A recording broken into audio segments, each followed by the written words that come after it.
de Carlos, de Cristino del Castillo y de Michelle. Se trata de conversar y entrevistar al amigo. En el caso mío es el hijo del amigo. José del Las amistades se Castillo. heredan, usted sabe. Las amistades se heredan. Sí, los afectos y a veces los Claro, desafectos, en este también. caso los afectos.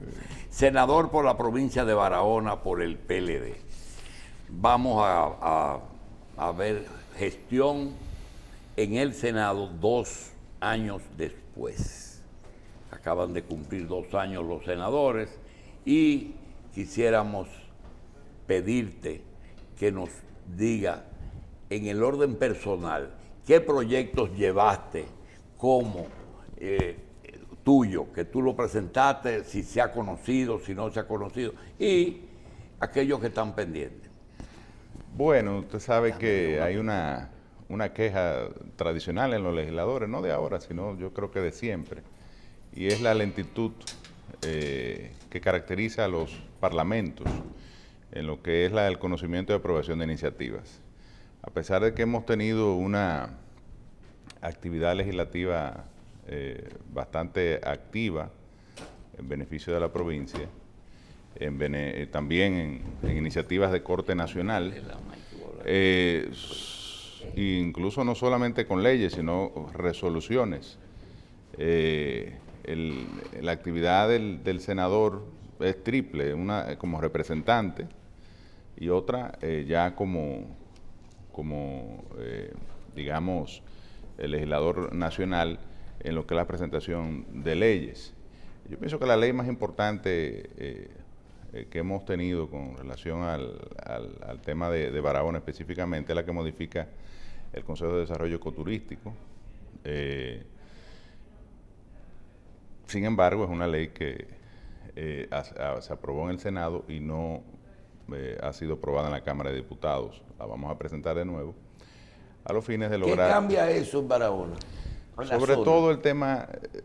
¿Qué cambiaría? Hay dos temas en el concepto tradicional de los consejos de desarrollo ecoturístico que tienen como función la promoción de la actividad turística, y Barahona tiene una gran vocación para este desarrollo junto a toda la región, evidentemente incluyendo a la provincia de Pedernales, que digamos que es la joya de la corona o la locomotora de lo que será o deberá ser el desarrollo turístico de toda la región de Enriquillo. Los consejos tienen la función de promover el desarrollo a través de actividades, de ferias, de acciones. En nuestro caso hemos impulsado la celebración de la Feria de Desarrollo Ecoturístico de la región. Tiene desde la pandemia que no se celebra, ahora se va a celebrar a finales de este año, se va a retomar ese esfuerzo. Y la modificación legislativa básicamente va orientada a renovar los presupuestos, porque desde el año 2020, es decir, de que cesó la pasada administración, se agotaron las partidas presupuestarias que de acuerdo a la ley anterior estaban destinadas a fomentar el desarrollo ecoturístico de la provincia. Entonces hoy en día el Consejo está, pero no hay recursos, y sin recursos realmente no se puede hacer prácticamente nada. Sí hay un clúster de desarrollo ecoturístico que está básicamente compuesto por entidades del sector privado, academia. Allá tenemos 2 universidades, el centro, recinto de la UAS. De la UAS, pero también una universidad privada que pertenece a la Iglesia Católica, que es la Universidad Católica y Tecnológica de Barahona, que está, digamos, muy involucrada en todos estos temas de la oferta académica para apoyar al turismo, e incluso tiene una extensión en Pedernales. Y yo diría que este es el tema en que más nos hemos concentrado. Luego, desde el punto de vista de la representación, hemos impulsado mucho lo que es la culminación de la presa de Montegrande. Montegrande representa para la región de Enriquillo, digamos que la infraestructura que impactará a nivel socioeconómico cuando esté en operación de manera determinante el desarrollo, sobre todo agrícola, de la región. Montegrande está retrasada, tiene cerca de una década en construcción y hoy en día lo que se percibe que va a estar terminado digamos, un plazo, en los próximos, se está planteando, el presidente la prometió para diciembre, pero digamos que, para el año que viene. Estaría en esta gestión, es el embalse, única y exclusivamente. Es un avance, pero sin los canales de riego, sobre todo los canales de margen izquierdo y derecho, que son los que sacan el agua de la presa, pues la presa no tiene utilidad desde el punto de vista de la actividad agrícola, ¿no? Y luego es una presa múltiple, que se ha concebido también para generación eléctrica, que implicaría la construcción de las turbinas que generarían alrededor de 10 megavatios, que no es mucho, pero es cerca del 50% de la demanda de energía de toda la región Enriquillo. O sea que yo pienso que en el caso de Monte Grande, nosotros hemos hecho mucho énfasis en atacar los problemas que afectan esta obra, sobre todo con el contratista, que es Andrade Gutiérrez, que es una empresa que ha presentado muchas complicaciones desde que inició, y sobre todo a partir del año 2013, cuando se produce la situación en Brasil con el escándalo Lava Jato, que afectó a las empresas constructoras. Sí, porque esa es la competencia de Claro, Odebrecht. se perdió el financiamiento con Bandex, porque Bandex decidió cancelar los financiamientos que tenía con Odebrecht, Andrade Gutiérrez, Queroy Galbaos y otras empresas que se vieron, fueron algunas 10 empresas constructoras brasileñas. ¿No? Se oye, aquí solo se conoce el caso de Odebrecht, pero hay otras empresas involucradas. Y eso ha impactado muy negativamente el calendario de ejecución de la obra porque la empresa ha enfrentado problemas financieros importantes. Senador, algunos proyectos que están en el Congreso y que debemos de, a ver si usted nos dice cómo andan. Por ejemplo, el caso de la ley de extinción de dominio, ¿cuál es la situación? Se aprobó. Yo soy autor de uno de los proyectos, el senador Antonio Taveras. Pero ya terminó totalmente. Sí, claro, y el presidente la promulgó, incluso en un acto en el Palacio Nacional. Y con relación a lo que usted planteó y a lo que se aprobó, ¿hay muchos cambios? Bueno, lo que sucede es que originalmente en el Senado se produjo la aprobación de una ley que estaba totalmente en conflicto con el ordenamiento constitucional dominicano, empezando porque se aprobó como ley ordinaria y en una ley orgánica. El artículo 112 de la Constitución establece que las leyes que tienen que ver con la regulación de derechos fundamentales o que impactan derechos fundamentales son de naturaleza orgánica. Esta es una ley que afecta o regula el derecho de propiedad y afecta también elementos relacionados con la tutela judicial efectiva y el debido proceso. Es un procedimiento, lo que se llama sui generis, que se le sigue a la cosa, es decir, no a la persona. Rem. Sí, pero eso es una ficción. Y yo lo planteaba así, y así lo plantean. Sí, es a la cosa, pero lo origina claro, una acción de una persona. Yo decía en el Senado, pero las cosas no salen a delinquir, ni cometen actos si no es motivada por el titular. Y el titular es un ser humano, una persona, que goza de derechos, de deberes y de prerrogativas establecidas en la Constitución. Y decíamos esto, independientemente de los elementos y la retroactividad, que luego la retroactividad que se aprobó como retroactiva, luego eso fue corregido en el Senado, en la Cámara de Diputados. La creación además de un tribunal especial para de extinción de dominio, eso también, de acuerdo al artículo 112, entra dentro de lo que es la categoría de una legislación de carácter orgánico. Entonces, todo esto se debatió.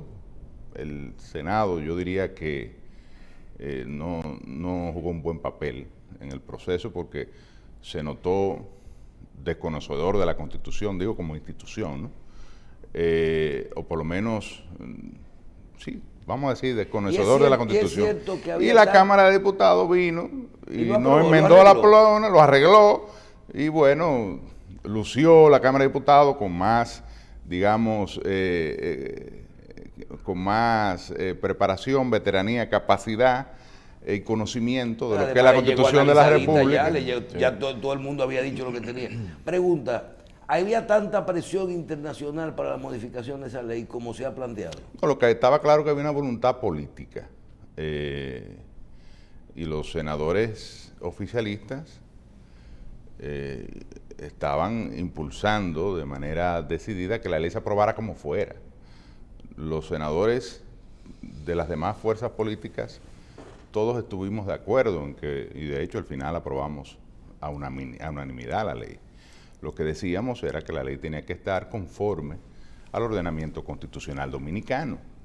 No es posible, creo yo, que un Senado, que se supone que de las dos cámaras es la cámara tradicionalmente, y el origen del Senado viene de allí, el Senado viene de senectud, es decir, son los más viejos, los más sabios. Se supone que un Senado tenga la capacidad de por lo menos valorar la actividad del Congreso de interpretar la Constitución y aplicar la Constitución, por lo menos de valorar las legislaciones que aprueba en el marco de la Constitución. Eso se logró finalmente. Yo creo que lo importante es el resultado. Hay una ley de extinción de dominio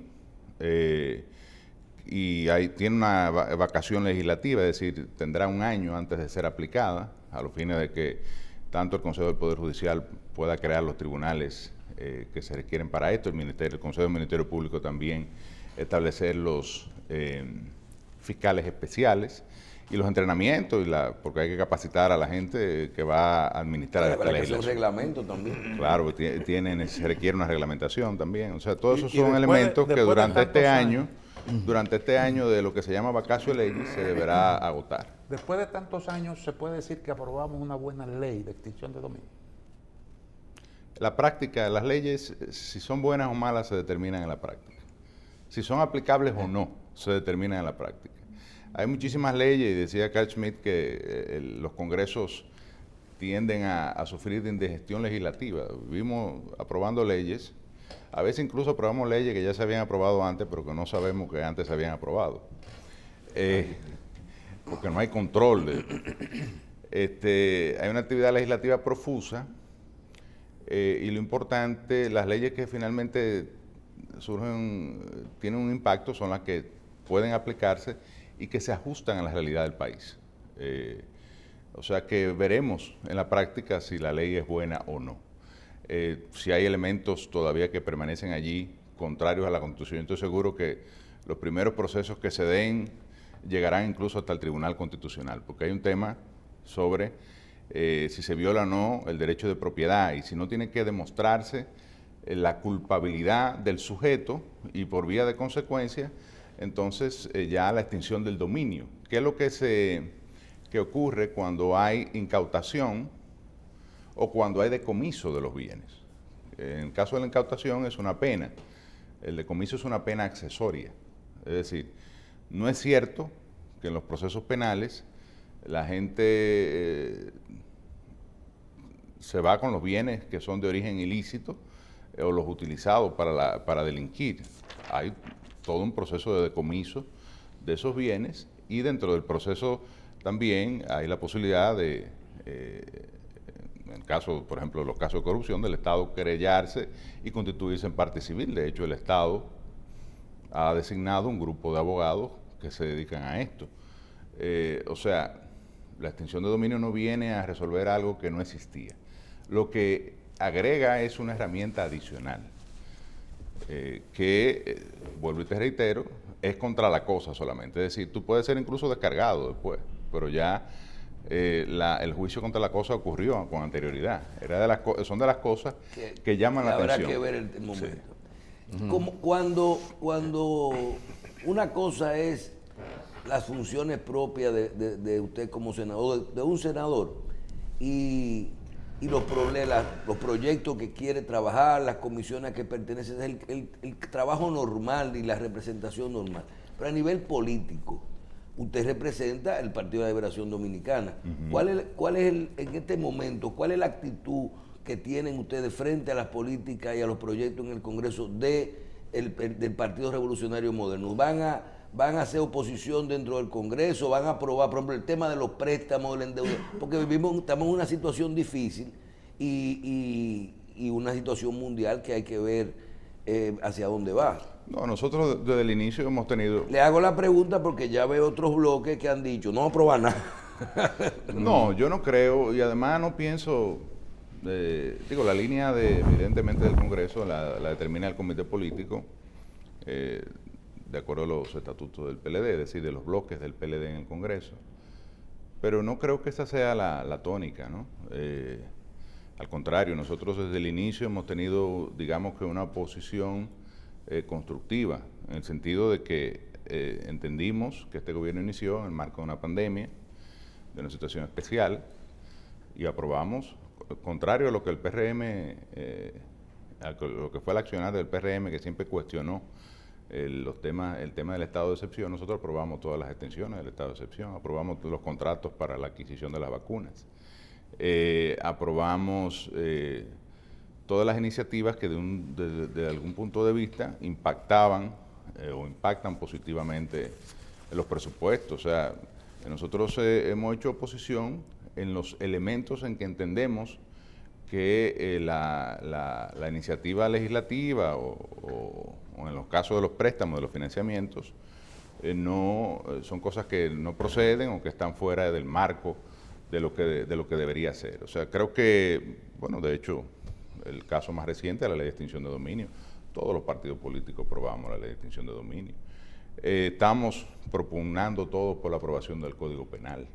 Creo que es un tema que ya el Congreso debe finiquitar después de 20 años de estudio y de debate sobre la necesidad de un nuevo Código Penal, que dicho sea de paso, el Código Penal dominicano es de 1805. Fue adoptado en 1884, pero es el Código Napoleónico que se aprobó en Francia en 1805, es decir, hay que actualizar el Código Penal dominicano, eso yo creo que todo el mundo lo tiene claro. Luego hay una serie de legislaciones que son postconstitucionales, es decir, surgen de la Constitución del año 2010, que también están pendientes, la ley de regiones únicas, una ley de agua que es muy necesaria en la República Dominicana. Yo creo que ya, ayer hicimos un programa sobre eso. Tenemos eso es 20 vital, años discutiendo una ley de agua, o sea, hay legislaciones importantes, fundamentales, que yo creo que debería ser la concentración de la actividad congresual. No te digo que los legisladores... Cuando el Congreso quiera aprobar algo, yo veo que lo aprueba. Mira, la misma de la extinción de dominio se tomó, vamos a aprobar esto. Fueron, lo llevaron a los diputados, la modificaron, la devolvieron y ya se aprobó. Ahora, por ejemplo, el Poder Ejecutivo... ¿Por qué no se hace eso con seguridad social o con la hidrocarburos, agua? Eso es importante, la modificación a la ley 8701, que es un mandato incluso de la ley 1320, revisar y adoptar una nueva legislación. Desde septiembre del año 2020 ese mandato está planteado.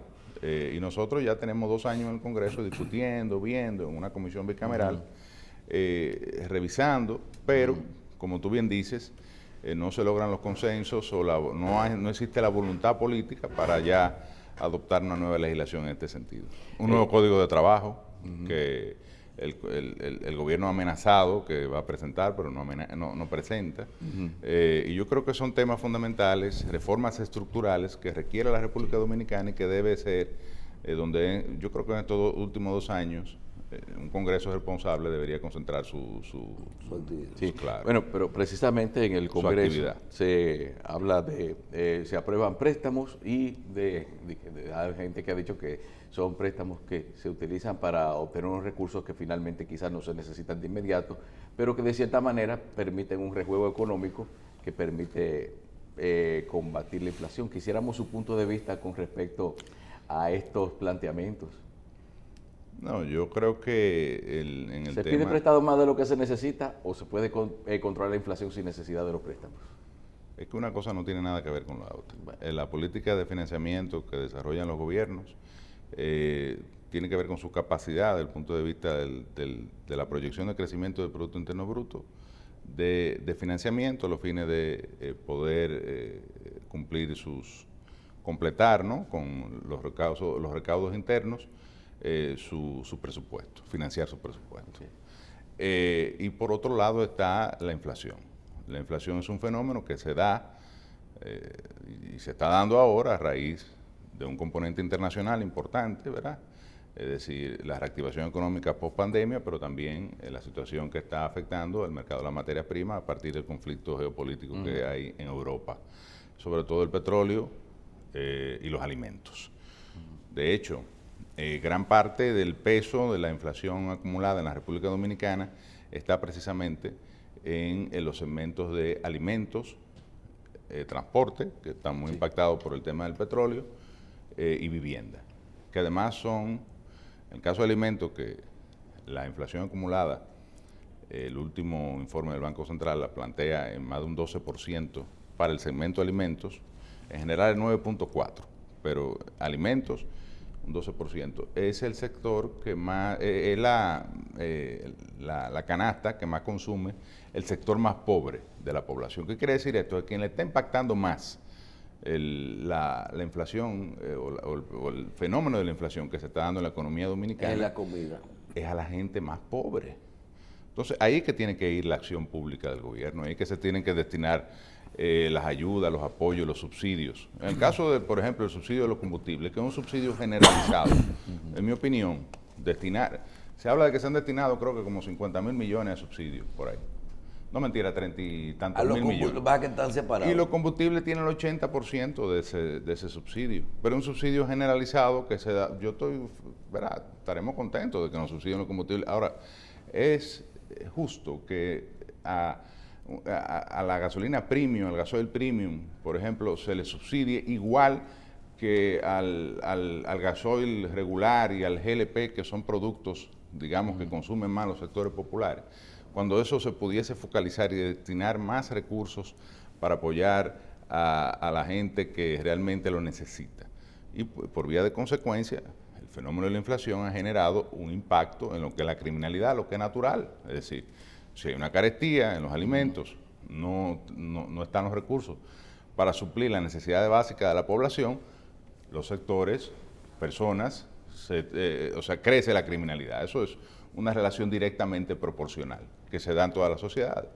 Entonces, realmente ahí yo pienso que el gobierno ha fallado en su política pública, o ha sido, digamos, que tímido, o no ha tomado las previsiones y las acciones necesarias para combatir de manera eficaz los efectos inflacionarios, tanto en la cadena de suministro, es decir, desde en la comercialización, porque ha habido, a la vez que hay inflación, hay un incremento de la actividad, digamos, especulativa, porque no hay certeza.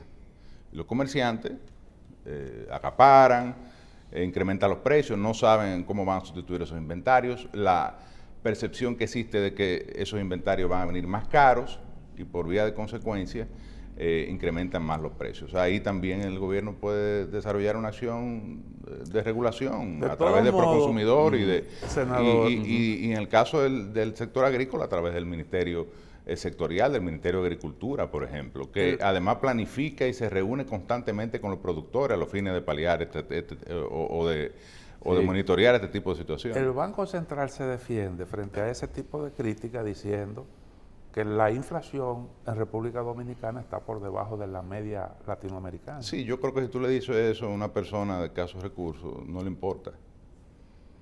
Es decir, es un consuelo decir que estamos por debajo de la media, o sea que debería ser mayor la inflación, cuando estamos hablando de una inflación acumulada en un año de casi 2 dígitos. Es decir, ¿cómo tú le dices eso a la gente? Mira, el aceite está caro, pero hay lugares donde está más caro. ¿Con qué se come eso? O sea, esa no es la respuesta, aunque sea verdad. Quizá del Banco Central sí, porque el Banco Central lo que básicamente tiene que monitorear la economía, establecer cuáles son las cifras, desarrollar las acciones de política monetaria a los fines de que lo está haciendo. En eso yo al Banco Central realmente le reconozco su esfuerzo, lo está haciendo. ¿Cómo lo hace? Incrementando las tasas de interés. Eso tiene un impacto evidentemente en la actividad empresarial, en la gente también, porque los créditos de consumo se incrementan. Pero ¿para qué se incrementan las tasas de interés? Para sacar dinero de la economía. Por eso tuve que hay una apreciación del peso, porque la masa monetaria ha disminuido y hay menos peso buscando dólares. Entonces, pero la realidad es que aún así la situación, hay una inflación persistente. ¿Y qué es lo que se ve hasta finales de este año y el año próximo? Y lo que indican los organismos internacionales, tanto la CEPAL como el Fondo Monetario, el Banco Mundial, el BID, es que el riesgo es de inflación sin crecimiento, es decir, lo que se llama una estanflación. Y que además la inflación va a persistir durante el resto de este año y probablemente sea mayor el año que viene. ¿Esta inflación para el caso de República Dominicana? En términos generales, los pero vaticinios eso es un de los riesgo. organismos internacionales. No, que crezcamos alrededor de un 5%. Pero hay que ver el año que viene, porque ¿cuánto a la economía dominicana? Hay un recalentamiento de la economía, ¿verdad? Porque durante el año 2020 las ayudas se ingresaron cerca de 220 mil millones de pesos, préstamos, facilidades, se bajó la tasa de interés, que estaba en 3%, la tasa de política monetaria ya está en 7.5%. Es decir, mira el nivel de incremento que se ha generado. ¿Hasta qué punto la economía aguanta que se mantenga la inflación, pero que además que no haya suficiente, que el dinero esté caro? Es decir, la actividad económica se va a resentir. Bien. Entonces eso yo creo que es el elemento, el reto principal del gobierno dominicano. La parte política.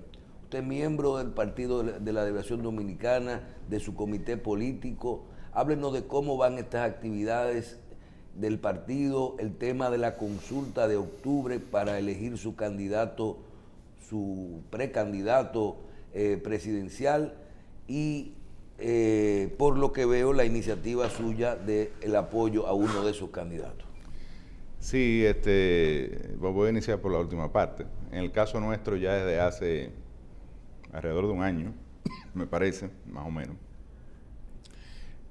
pues decidimos apoyar a Abel Martínez, la aspiración del alcalde de la ciudad de Santiago. Entendimos en ese momento que Abel garantizaba el relevo político dentro del Partido de la Liberación Dominicana. A pesar de ser un político experimentado, es una figura joven, fresca, que de alguna manera conecta más fácilmente con los sectores sociales de la República Dominicana. Y el proceso interno que se ha venido dando con el caso de Abel Martínez lo demuestra. Él ha venido un proceso de crecimiento y de posicionamiento de su aspiración, en este caso a ser escogido como precandidato, porque ya la oficialización de esa precandidatura o candidatura se daría el año que viene en el marco de lo que establece la ley de partidos y la ley orgánica electoral. Y realmente hoy en día se podría decir que en este proceso que se dará el 16 de octubre, que a pesar de ser un proceso abierto, yo digo que va a tener mucho peso el militante, el comprometido con el PLD, es decir, el dirigente, la gente que realmente le da seguimiento al día a día a la organización política. Hoy en día Abel cuenta con el 80% de los alcaldes, la mayoría de los regidores, de los directores, de los diputados, tiene 48 diputados, me parece, de 59 que tiene el Partido de la Liberación Dominicana hoy en día. En el único sitio donde está empatado en el Senado, porque cada senador está apoyando a... ¿Cuántos senadores tiene el PLD?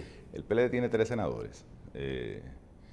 Nosotros llegamos el 16 de agosto con 6 y ese día 3 senadores que fueron electos por el Partido de la Liberación Dominicana decidieron formar un bloque junto a la Fuerza del Pueblo, y hoy la bancada del PLD cuenta con 3 senadores. El de Independencia, que es Valentín Medrano Pérez, Iván Lorenzo, de Elias Piña, que es nuestro vocero, y nosotros que representamos la provincia de Barahona.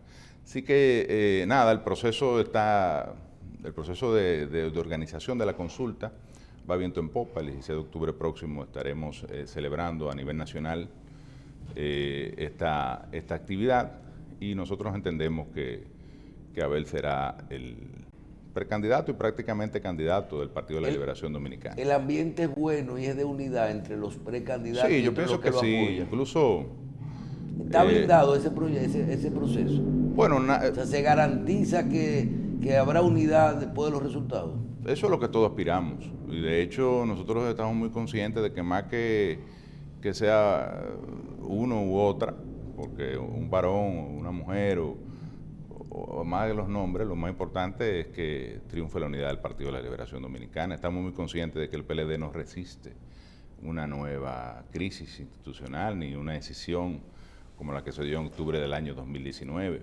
Estamos muy conscientes de que luego de la elección del candidato el 16 de octubre, ahí es que inicia el trabajo realmente de posicionamiento, tanto de la figura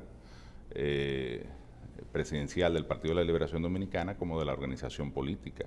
Igual, muy consciente también de que habrá un proceso de construcción de alianzas y de un gran frente opositor que deberá enfrentar al partido de gobierno para las elecciones del año 2024. Tener una candidatura definida es importante para eso que usted dice, para el posicionamiento. Pero ¿cómo usted ve al partido, independientemente de eso, en la situación actual?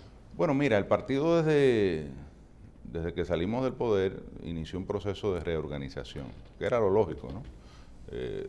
Primero, bueno, evaluar, salimos del gobierno, cuáles fueron las causas, los elementos, vamos a iniciar un congreso. Entonces entramos en el noveno congreso, José Joaquín Vidó Medina, nos dimos unos nuevos estatutos, elegimos una nueva directiva, ya hacia inicio del año 2021, elegimos un nuevo comité central, de un comité central de 400 y tantos que tenía el Partido de la Liberación Dominicana, se llevó a 1.200 y tantos, es decir, entró una gran cantidad de dirigentes que hace tiempo querían formar parte de ese organismo. El Comité Central es el principal organismo del Partido de la Liberación Dominicana, luego del Congreso, pero el Congreso se reúne cada 4 años. Y se escogió un nuevo comité político ampliado, con nuevas figuras, entre las que, ¿verdad?, me encuentro yo. Y a partir de ahí se inició un proceso de reorganización y de sincerización de nuestro padrón. Hoy en día, debo decirte que tenemos un padrón real. Para nadie es un secreto que los padrones de los partidos realmente se construían vaciando cédulas y padrones del padrón de la Junta Central Electoral, y que a veces gente que estaba en un padrón de un partido ni siquiera sabía que lo estaba, y a veces estaba en un partido y estaba en otro. Ya terminaron ese proceso. Ese proceso no se ha concluido porque va a continuar. Es decir, se va a mantener hasta el año entrante.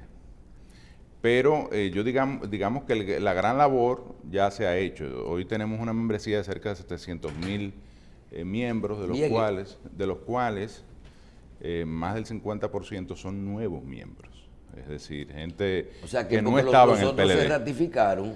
Sí, viejos miembros que siguieron y nuevos, dentro de los cuales hay una gran proporción de jóvenes que se han interesado en participar en el PLD.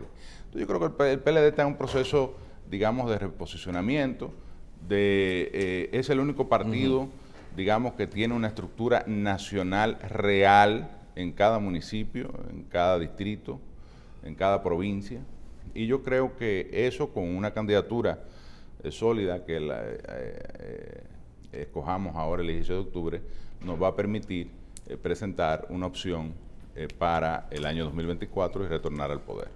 Bien, yo creo que está bastante claro, y yo también todos pensamos así de lo importante de este proceso y de que salga bien esta consulta. Yo creo que ahí se va a marcar Esa es la primera prueba de fuego del PLD. Ahí que está todo. Bien, licenciado José del Castillo, gracias por estar con nosotros, gracias, senador de la provincia de Barahona del Partido de la Liberación Dominicana. Gracias de nuevo. Deseo mucho éxito. ¿Cómo no?